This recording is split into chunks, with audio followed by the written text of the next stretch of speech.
So ayan, nagre-ready na ako para mag-repat ng kamatis kasi 3 days ago nagtanim ako. Pinatong ko lang naman yung mga buto ng dikit-dikit. Tapos hindi ko naman expect na tutubo sila agad. So ayan, nagmi-mix na ako ng soil. Nilalagyan ko ng may ipa and may konting pebbles.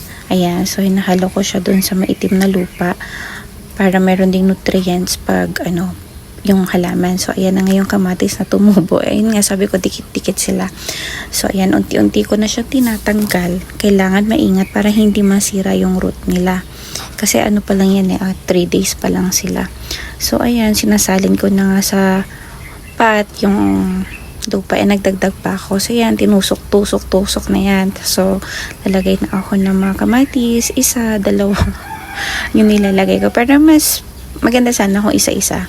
Pero yung iba, naglagay ako ng dala-dalawa para in case na hindi mabuhay yung isa, meron pa yung isa. So, sana mabuhay sila katulad ng mga talong na natanim din namin nun. Pero yung mga talong, malaki na sila dun sa baba. So, itong mga to, pag lumaki, ililipat din namin yan sa baba. And meron yan tumubo na ano ba yan? Pomelo. So, nilipat ko lang din. So, ayan na. Nililipat ko sila dyan sa maliit na yung plastic pot, ayan, para naman mabuhay sila. So, ayan, ang dami pa rin natirang kamatis, and sige, tusok mo na yan. Shoot mo na yan.